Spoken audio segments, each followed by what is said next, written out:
A police spokesman in Portugal has told the BBC there are now indications the toddler was not abducted. The child could be dead. I got nightmares in my head, I fear thoughts build up until I can't feel. My mind fills up into a creature, and it haunts me somewhere much deeper. I got nightmares in my head, I fear. Hello and welcome to True Crime Rocket Science. Now, how did Madeleine come alive again? So we've dealt with the cadaver alerts, and so the question is, how did she come back from the dead? There was this period where even the media felt that Madeleine was no longer alive and that the parents were suspects, and then they moved on from that. How did that happen? And also, how important a clue is Cuddle Cat?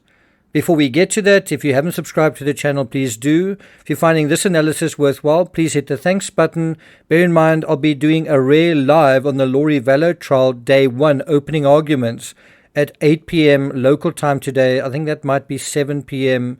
UK time, so look out for that. And let's get started. The amazing thing in the Ramsey case is that even after JonBenet was found in the home, in other words, when it was discovered that the kidnapping, this whole notion of a kidnapping was bogus, they still, and arguably are still, looking for her kidnapper. Is the McCann case any different? In the McCann case, even though dogs alerted to certainly the possibility of foul play, or certainly the possibility of an accident inside apartment 5A, certainly some potential incident, they are still looking for her kidnapper as well. They're still looking for a living Madeleine. So is Madeleine, unlike JonBenet, still alive? And is she legitimately a victim of a kidnapping? Well, what do you think? Let's hear your answers in the comments. É o boneco da criança, pode ter estado em contato com o cadáver. Há uma pessoa que andava sempre com esse boneco, aparecia sempre com o boneco, era a mãe da criança. Portanto, pode indicar de que a mãe teve em contato com o cadáver da filha. So that is Detective Amaral on Netflix. That's episode 4, saying, I thought that the child's toy may have come into contact with a dead body. Well, so did the cadaver dog. And yet Madeleine McCann's parents still believed she was alive. Let's start last week, some very positive news from Scotland Yard. They said that they believe there's a reasonable chance of Madeleine still being alive, and they identified nearly 200 leads that were worth following up. What was your reaction to that very positive news? Well, I guess we've always said the first point you made there. We know there's a real possibility that Madeleine can still be found alive. Now, I just want to contrast the Madeleine McCann case with this very recent case, Sudiksha Konanki. She went missing fairly recently on a spring break in the Dominican Republic. I think she was only missing for 2 weeks when her parents really requested that she be declared dead. That's 2 weeks. Madeleine has been missing 18 years. Does anyone know the average length of time when someone is missing with no sign of them that the law considers them to be no longer alive? Anyone know? Well, the answer is 7 years. Madeleine has been missing more than twice that length of time. But I guess for us it was important to hear the police saying that after they've reviewed the evidence, or at least part of the way through the evidence. I think it's excellent, and it's the most hopeful I think we've been since the early days, to be honest, Martin. I do think Kate's right to say, it's really good to hear that sort of thing from the police. And also, I think Jerry's right to say it's excellent news to hear the police saying, Madeleine could still be out there alive. Why? Because it certainly lets them off the hook. If Madeleine's still alive, then it must be something else that is going on. And in this sense, there's another similarity between the McCann case and the Ramsey case, where you have basically the authorities basically taking the same view of the case, almost like taking their cue of what really happened from the parents who were once upon a time suspects.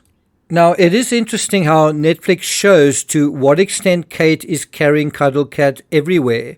It's sort of a mosaic. And, you just see her here, there, just got Cuddle Cat all the time. And if there are cameras, Kate has Cuddle Cat with her. It does make one think Cuddle Cat, in terms of evidence, might be really important. And so one wonders, when the cameras were turned off, whether Kate would also carry Cuddle Cat at home. The McCanns claim, as I say, to this day, that Madeleine is safe and that she will one day emerge and just walk back into their lives. To this end, they cite numerous disappearances of children, where this has actually happened, and they say they expect the same will happen in terms of their daughter. Well, our understanding has always been that there's no evidence to suggest she's come to harm, and that means there's always a realistic possibility. That, and combined with the fact that many other children have been found after very prolonged periods of abduction. As early as the 1st of July 2008, NBC News was reporting case closed for Madeleine McCann, and they were saying, police have claimed that they found physical evidence, probably hair and DNA from Maddie, not possibly, probably, in the rear section of the car rented by the McCanns. I think that probably has now reverted back to possibly, and from possibly back to basically probably not, something like that. And this reminds me of a similar blanket statement Amanda Knox often makes regarding this sort of evidence. In other words, if it's not conclusive, well, then there's no evidence. There's no evidence. There's no evidence of that. And if you watch carefully, isn't it interesting how when these ex-suspects talk about there being no evidence, they seem to do so with a smile. They seem, at the very least, bemused. Now, I must say, if I was talking about a child, especially if it was my own child, I would imagine there being no evidence would be something that would be quite heartbreaking, quite frustrating, quite difficult to deal with. Of course, if you are a suspect in that case, there being no evidence is kind of a relief. Well, that's certainly one way of interpreting it, right? But we're talking about the crime that happened in Meredith's bedroom, and there is no trace of us. If Rudy Gaudet committed this crime, which he did, we know that because his DNA is there on Meredith's body, around Meredith's body, his handprints and footprints in her blood. None of that exists for me. And if I were there, I would have had traces of Meredith's broken body on me, and I would have left traces of myself around Meredith's corpse. I am not there, and that proves my innocence. Well, not necessarily. The absence of evidence is not necessarily proof of innocence. In fact, sometimes the absence of evidence is evidence. For example, Amanda's fingerprints aren't really anywhere in the home except on a single glass. Does that mean she didn't live there? That in itself is actually quite interesting. Another way, when there's not evidence present, it can suggest either staging or covering up of a crime scene. None of that exists for me, and if I were there, I would have had traces of Meredith's. Of course, Amanda Knox's boyfriend's DNA was found on Meredith Kirch's bra clasp when he was not supposed to ever have been in her room, and of course that was explained away through contamination. So what is his DNA doing in Meredith's room? Oh, it got contaminated, that's how it got there. So coming back to the Madeleine McCann case, were the dogs in the McCann case hallucinating? Were they alerting to nothing? Were they, both of them, just having an off day? 90 days after Madeleine disappeared, 3 months after her disappearance, thanks to the dogs, the thought first began to percolate that Madeleine was no longer alive. Now, that's a major difference between the McCann case and the Ramsey case. It took hours to determine JonBenet was dead, even though ransom note claimed falsely that she was safe and unharmed and in the possession of some unknown faction. In the McCann case, even after blood and cadaver dogs alerted all over the place, it's taken 18 years and counting to realize what happened to Madeleine. People are so confused, a Polish woman has even started to believe that she's Madeleine, and some people are starting to believe her as well. Meanwhile, Amaral, certainly based on what he says in episode 4 of the Netflix series, believes Kate McCann may have come into contact with a deceased child. The dogs also, let's be clear, alerted on Kate's clothing, not on Jerry's. If you think about it, it's unfortunate the cops didn't confiscate all of the McCann's clothing that night and simply test it and examine it, even have the dogs go through it. Of course, the cops in the Ramsey case could have and should have done the same. I think Patsy's jacket and those similar fibers on the sticky side of the duct tape, I think that's pretty compelling evidence. Of course, all of this is very easy to say in hindsight. Now, if the McCanns still feel that Madeleine is still alive, have they taken much of an interest in this girl who claims to be Madeleine? Have they actually met her? Or are they interested in this story that Madeleine is still alive as long as they are the ones telling that story and controlling the narrative? When the PJ let the information come out that they were investigating the possibility of Madeleine being dead and the McCanns being implicated in her murder, they didn't say this exactly by these words. They said that only we investigate the possibility of her being dead. So you can see the police are being very careful, even when they say, well, you know what, we're not sure if Madeleine is still alive. They don't want to take that next step, which some would say is a logical step, others might say something else. But they don't take the step to say, well, we are now looking at the parents. Like the Ramseys, the Portuguese cops found themselves in a public relations nightmare.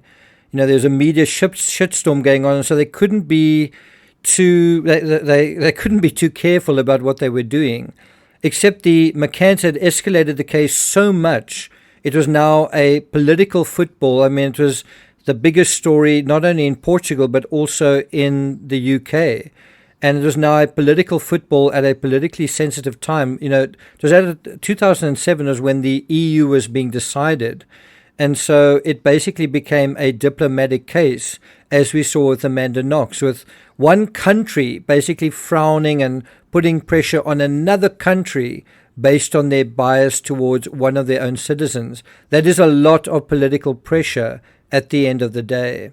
In the capital, Lisbon, I spoke to the chief inspector acting as an official spokesman for the inquiry. Clues had been found that could point in a possible death of the little child.